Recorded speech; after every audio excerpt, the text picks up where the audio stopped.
Hey, what's going on, guys? This is Christopher Marc here. Welcome to the Christopher Marc Show, and I am here with Outspoken, the MC. Did I say that correctly? Yes, you did. Okay. All right. Cool. Cool. All right. So, can you tell everybody what do you do? Like, I know I know you are a performer, right? But can you tell everybody exactly what else do you do? I look for talent. I executive produce. I oversee projects and stuff like that. I pick the beats. I tell you how your cadence should be on the record. I also tell you like the titles of the song, what you need to talk about and stuff like that. So I really just help artists create something different Mm, in the sound. awesome. So, what? So you got okay. So, what came first? Was it the more of the production side of everything, or was it more of you being a performer? The performance came in. I was a performer, and I am also a rapper, and I am a songwriter as well. I do write songs. Okay. I want to do references for other rappers and sell some of my songs. I definitely want to do that. Um, but the performance came first. I really don't like to perform a lot, but I do like to be in the studio and for you to hear my music. But I will perform, and when I perform very crazy. I'm really energetic. I'm not scared. I do all different types of things. So that's how I am. Okay. Okay. So, can I ask you what got you started with, wanting to do music, wanting to be a performer, and do all these other things? Like, what was that one thing that inspired you? Well, my mother and my dad, they played a lot of hip hop music, and my cousin Sammy, he was from Africa, Mhm. but he came over here to Jersey, him and his brother, and they listened to a lot of hip hop music. So they listened to a lot of Jay-Z and stuff. So I was inspired by them first. So it made me want to rap. So I used to write poetry in my notebook as a child. So I've been rapping since I was 5 years old. So I've been writing poetry since I was five. And then I used to listen to Jay-Z and listen to instrumentals and freestyle every day. I used to freestyle every day, and that's what I used to do. And I got better and better. And then my cousin Sammy, he had a friend named Tyree, but his name is Profound Beats. The guy that did the beat that I let you listen to, he the one who did the beat. So I was in his group. It was called the Alpha Beats and Compass Fleet. I was the only girl. I was about 9 years old in the group. At Wow. first, when I used to rap, I used to write in paragraphs. I didn't know how to structure, the music. Mhm. So, dudes, it was a group. It's called Conflict Fleet, and it ain't nothing but boys. They came to my mother's house. They talked to my mother and was like, "Listen, we want to do music with Outspoken or whatever." And we, my parents was like, "Well, y'all had to protect her because." I'm not used to her being around a lot of men, and y'all gotta make sure y'all not nasty or anything like that. Y'all gotta make sure y'all protect my daughter. So I started going to the studio. I even slept in the studio with my notebook, book bag, and all. Went to club speed. I got a song with Lady Luck. It's like I got a whole history with stuff. And Profluent Beats, the guy named Tyree, that's my cousin Sammy's best friend, he's with the Fleet DJs, and everybody know the Fleet DJs. So I've been working with him for a long time. I've been working with him since I was 9. So I used to write raps. Deuce taught me how to structure songs. So he taught me how to write 8 bars, 12 bars, hooks and stuff like that. Once I got that, I was good.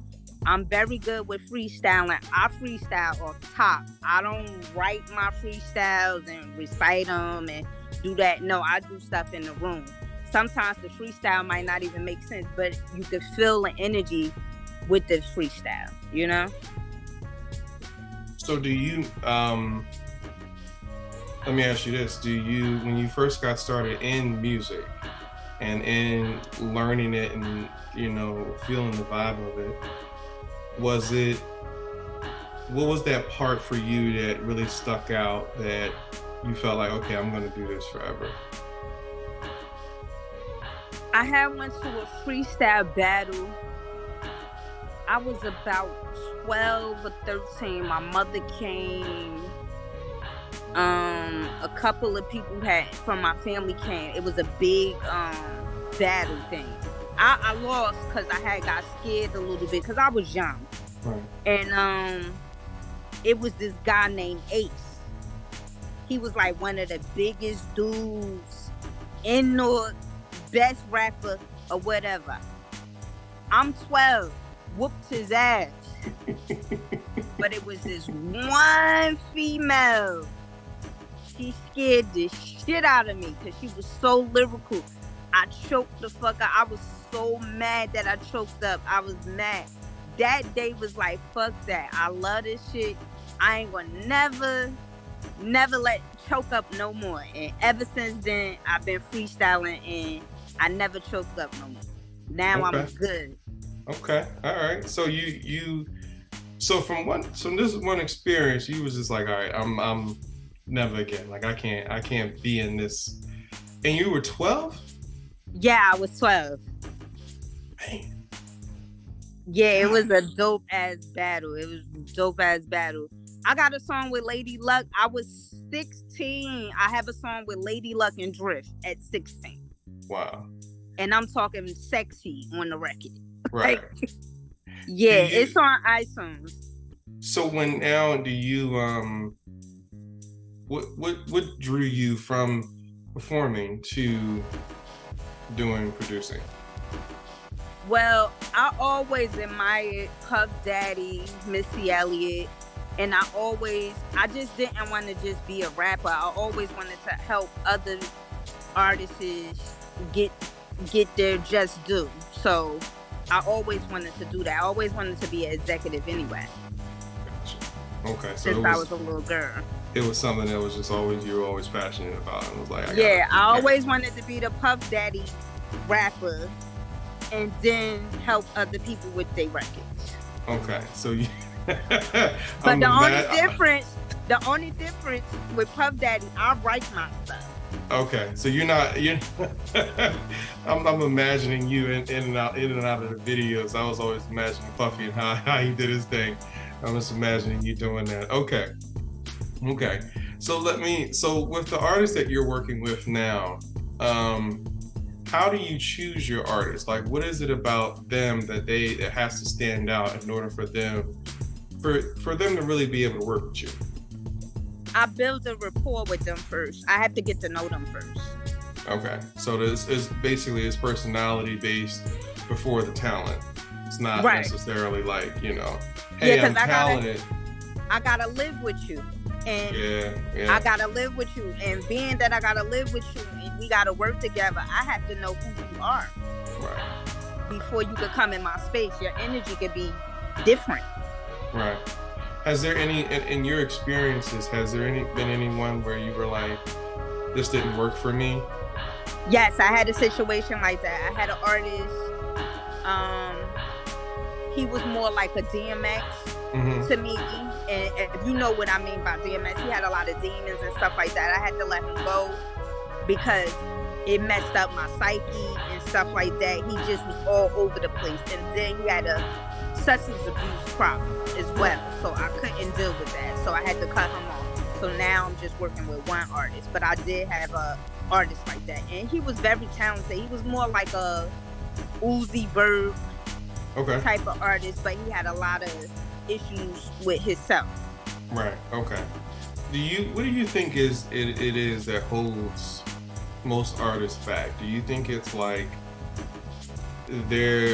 is it more from the emotional standpoint, the mental, or are they trying to like project this identity that's not them? It's all three. Okay. It's all three. It depends on how you move and stuff like that, and if you're strong to move. Some people not strong to move and think they are strong, and some people be in denial with that situation. Yeah. So people believe into what they believe in, but sometimes people could believe in denial. So what would be your advice to the artists out there that are going through that? They're trying to get started, but they're still struggling with, like you said, their demons. They're struggling with the things that they're, when no one's around, they don't feel complete or feel themselves. What would be your advice to tell them? I say be true to yourself and get some help. Be true to yourself and get some help. You know it's a problem and you keep running in the same situation. Get some help. It's programs out here for you to get some help. Are you willing to get help? That's the question. What is it that, why do you think that they don't want to get the help? Because they like to run away from their problems. They don't want to face it. Right. They're in denial of facing problems. People don't have coping skills. Yeah. Do you think that the in being in the industry, do you think that it kind of like you're trying to keep up with the whole perception of everything? Yes. Yeah. Yes. Yeah. Yes, you do. And you try to impress people and give them this narrative, but you're ugly inside. So when you're working with your artists, what do you tell, like what are one of the requirements? Like, or do you have these conversations with them where they're like, hey, listen, you know what I mean? Is that something that yes, you do? I do. Like, my artist right now, he's from a different country. He's young. I want him to get a better job. I'm trying to get him a job where I'm at right now. Right. So he can better get himself situated. I also had to help him with paperwork. He just came in this country. He don't know about ASCAP. He don't know about none of that stuff. So I'm more like a mothering type of a mothering person, and I'm helping him step by step, but he listens though. Right. Okay. And then you kind of guide him that way. And are you at a place now where it's like, is it more about quality or quantity for you? Quality. Okay. All right. What is before we end this interview, I wanted to ask you, so what is it that you what is it the goal of what you're trying to achieve? Like, what is the end result? I know you admire Puff Daddies and everything like that, but I want to know, like, what is the end goal for your vision and what you're doing, either as a performer or as a producer? What are the things that that you're focused on? I'm focused on having a new genre, future, being a dope curator in music. I want my name to be known as a dope curator, a person that's a visionary, somebody that has goals and help artists get to where they need to be at and stuff like that. I just want to have a good name for my company, like my record company, my management company, and have like a parent company for myself. That's what I look into for me, and have programs and stuff like that. So I do see myself doing further and helping the community out and these artists and getting them together, because I've been through it. So being that I've been through it, and a couple of things with knowledge and getting other games from different people and getting in a different light with different people and learning stuff, I want to teach the artists what I learned and help them with their careers so they won't mess up like I did. I'm not messed up, but you know what I'm saying? Certain things that I learned, I learned.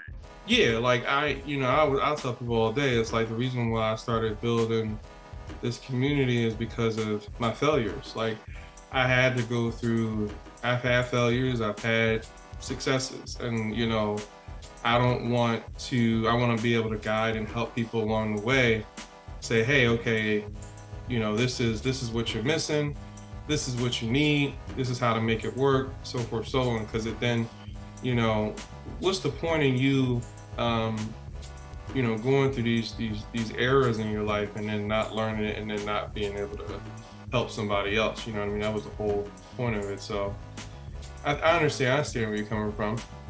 Right. So what is it that if you had to give advice to the artists today who are struggling with these ups and downs in the industry and how things are, and understanding like, hey, you know, you're trying to make it, how much the struggle is to actually get your foot in the door, and you know, the music industry's changing, everything's changing, right? So what would be the advice that you would give to the artists out there that they, you know, not only what they would need to focus on, but also what the advice that you would tell them to keep them motivated? Save your money. Stay focused. Save your money. Stay focused. Do a lot of research. Read, and be patient. And be patient. Sometimes your time is not here, and you're gonna fail. Or when you fail, please get back up and read more. Read more. Get with people that know the business. And don't be afraid to, if you don't know stuff. It's people that's smarter than you in the room. They might can help you get out of your situation that you're in. And also, work on your spiritual guidance too. Work on your spiritual guidance of motivating yourself with positivity and spirit, and meditate. All right, y'all heard that. All right. If y'all are looking for Outspoken Emcee, she is one of our members of the Dream Society. And also, how can they find you on social media as well? I'm on IG. It's Outspoken, OUTSPOKEN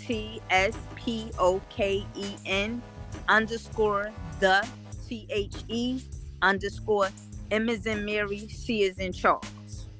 So, last question. Forgive me. How did you get the name Outspoken?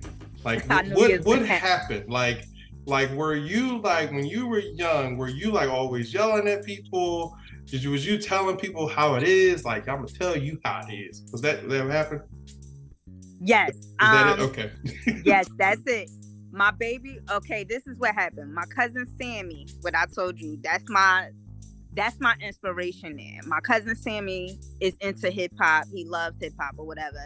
His best friend is Tyree, which I told you his name is Profluent Beats, that helped me with my music.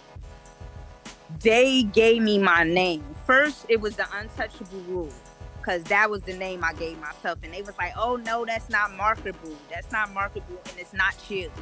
So they was like, won't you name, my cousin Sammy was like, and my baby father was like, you should name yourself Outspoken, because you're very fucking outspoken. Mm-hmm. Since you as a kid, you're outspoken. So that's dope. So I couldn't use Outspoken because it was a rock band name, Outspoken. So my cousin was like, won't you just call you, because you an MC, you really rap, you do your stuff. So Outspoken and MC should be your name. And that's what we put on the paperwork. And I've been Outspoken and MC since I was a kid. Okay. All right. Listen, if you guys want to connect with her, and you know, are looking to reach out, you know, contact or whatever, we're going to have a bio on her profile. So the link will be in the description around here somewhere, so you guys can check that out. All right. And thank y'all. Y'all work with me. I'm very positive. I want y'all to get right.